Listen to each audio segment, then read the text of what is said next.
ஏங்க ஒரு வழியா கூலி படத்தோட செகண்ட் சிங்கிளான மோனிகா சாங் ரிலீஸ் பண்ணிட்டாங்க. சோ இந்த மோனிகா சாங்ல என்னென்ன விஷயங்கள்லாம் ஹிட்டனா இருக்குன்றதையும், இந்த கூலி படம் எல்சியூல வருதுன்னு சொல்றாங்களே அது உண்மையா நம்பலாமான்றதையும் இந்த வீடியோல நான் உங்களுக்கு சொல்றேங்க. ஆனா அதுக்கு முன்னாடி நம்ம சேனல்ல யார் யாரெல்லாம் ஃபர்ஸ்ட் டைம் பாக்குறாங்களோ அவங்களுக்கு ஒரு இன்ட்ரோ கொடுத்துருவோமா? ஹாய் ஹலோ வணக்கம் and welcome to all in the cinematic world. புதுசா நம்ம சேனலை பாக்குறீங்கன்னா லைக் அண்ட் சப்ஸ்கிரைப் பண்ணி சேனலை சப்போர்ட் பண்ணுங்க. இப்போ வாங்க வீடியோக்குள்ள போகலாம். இந்த சாங்கோட ஸ்டார்டிங்லேயே பூஜா ஹெக்டேவை காட்டும் போது மோனிகா பெல்லூஜி இறங்கி வந்தாச்சு அப்படின்ற மாதிரி ஒரு லிரிக்ஸ் இருக்கு. மோனிகா பெல்லூஜினா யாருன்றத ஹாலிவுட் படங்கள் பார்க்குறவங்களுக்கு தெரிஞ்சிருக்க வாய்ப்பு இருக்கு. அப்படி இவங்க யாருன்னு தெரியாதவங்களுக்கு நான் சொல்றேங்க. இந்த மோனிகா பெல்லூஜின்றவங்க ஒரு இட்டாலியன் ஆக்டர்ஸா. சரி, இந்த நேமை எதுக்காக நம்ம லோகேஷ் கனகராஜ் யூஸ் பண்ணியிருக்காருன்ற அர்த்தத்தை படத்தில் வச்சிருக்க வாய்ப்பு இருக்கு. ஏன்னா லோகேஷ் கனகராஜ் ஒரு ரெஃபரன்ஸ் யூஸ் பண்றாருன்னா அது ஒரு அர்த்தம் இருக்கும்.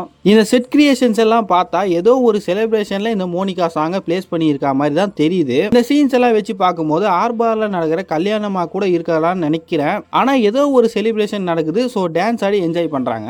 இந்த மோனிகா சாங்கை பார்த்து எல்லாருமே ஒரு டிசப்பாயிண்ட் ஆகி இருப்பீங்க. என்னடா எங்க தலைவர் சூப்பர் ஸ்டாரை இந்த சாங்ல ஒரு ஷாட்ல கூட காட்டவே இல்லையா அப்படின்ற மாதிரி. ஆனா இந்த ஷாட்ல பாத்தீங்கன்னா சூப்பர் ஸ்டார் ரஜினிகாந்தோட டெக்ஸ்டோட பேக்ரவுண்ட்ல ஒரு கூலர்ஸும் ஒரு டீ கிளாஸும் இருக்கு. இந்த கூலர்ஸை நல்லா உத்து பாத்தீங்கன்னா நம்ம தலைவரோட ஷேட் இருக்கிறது நல்லாவே தெரியும். நான் ஃபர்ஸ்ட் டைம் பார்க்கும்போது எதுவுமே கண்டுபிடிக்க முடியல. சாங்ல எதனா நம்ம லோக்கி அண்ணா ஒளிச்சு வச்சிருப்பாருன்னு 2-3 வாட்டி பார்க்கும் போது தான் எனக்கே தெரிஞ்சுது. படத்துல இந்த சாங்கோட எண்டில் தலைவர் வரத்து கூட வாய்ப்பு இருக்குங்க. அது எப்படின்றத இந்த வீடியோக்கு நடுவில் சொல்றேன். வீடியோ ஃபுல்லா பாருங்க. அண்ட் இந்த ஷாட்ல நம்ம லோகேஷ் கனகராஜோட டெக்ஸ்ட் வரும்போது பேக்ரவுண்ட்ல நம்ம எல்லாரோட ஃபேவரட் கேரக்டரான ரோலெக்ஸோட கத்தியை வச்சு கேக் வெட்டுற மாதிரி காட்டியிருக்காங்க.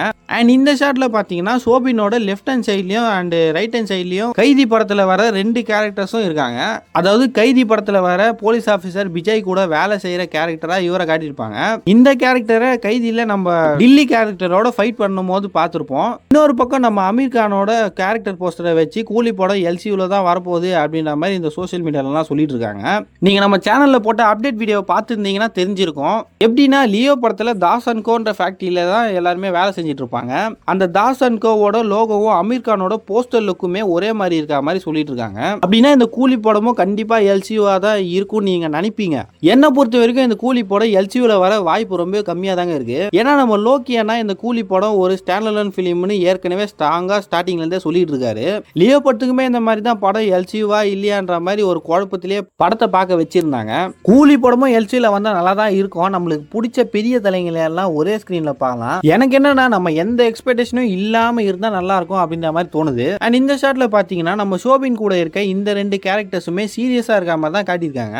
சோபினை பொறுத்த வரைக்கும் நார்மலா பூஜா ஹெக்டே கூட டான்ஸ் ஆடிட்டு இருக்காரு. ஆனா இவங்க 2 பேரும் டான்ஸ் கூட ஆடாம சீரியஸா பூஜா ஹெக்டேவையே கவனிச்சிட்டு இருக்காங்க. மேபி பூஜா ஹெக்டேவை நாகார்ஜுனா கேங் ஏதோ ஒரு காரணத்துக்காக கடத்தி கூட்டிட்டு வந்திருக்க கூட வாய்ப்பு இருக்குங்க. அந்த நேரத்துல நம்ம தலைவரோட என்ட்ரி வரவும் வாய்ப்பு இருக்குங்க. பூஜா ஹெக்டேவை காப்பாத்த வர மாதிரி. இந்த ஷாட்ல ஆர்பார்ல நிறைய கண்டெய்னர்ஸ் அடுக்கி வச்சிருக்காங்க. அந்த கண்டெய்னர்ஸ்ல கிங் பின் அப்படின்ற வார்டியும் மென்ஷன் ஆகியிருக்கு. நாகார்ஜுனா தான் அந்த கிங் பின்னா இருக்க வாய்ப்பு இருக்கு. அவருக்கு கீழே சோபினோட சேர்ந்து இந்த கேங் எல்லாம் வேலை செய்வாங்க போல. ஆனா இந்த படம் கண்டிப்பா கோல்ட் மாஃபியாவை பேஸ் பண்ணி தான் இருக்க போகுது. ஏன்னா கூலி படத்தோட டீம் ஒரு போஸ்டரை ரிலீஸ் பண்ணும் போதும் கோல்டு ரெஃபரன்ஸா வச்சு தான் போஸ்டரே ரிலீஸ் பண்ணியிருந்தாங்க.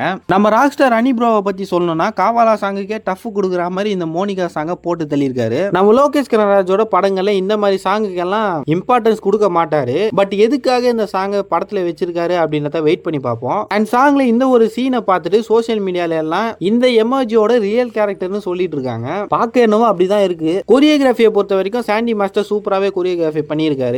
நம்ம பூஜா ஹெக்டேவோட டான்ஸ் எல்லாம் அட்டகாசமா இருந்தது. அவ்வளவுதாங்க, இதோட என்னோட வீடியோ முடிச்சுக்கிறேன். எனக்கு இந்த மோனிகா சாங் ரொம்ப பிடிச்சிருந்ததுங்க. பூஜா ஹெக்டேவோட டான்ஸோட பார்க்கும்போது உங்களுக்கு இந்த மோனிகா சாங் பிடிச்சிருக்கா இல்லையான்றத மறக்காம கீழே கமெண்ட் பண்ணி விட்டுருங்க. அண்ட் இதே மாதிரி நிறைய cinematic update and movie reviews வேணும்னா நம்ம சேனலை சப்ஸ்கிரைப் பண்ணி சப்போர்ட் பண்ணுங்க. அண்ட் அந்த லைக்கையும் கொட்டி விட்டுருங்க. தேங்க்யூ, பாய் பாய்.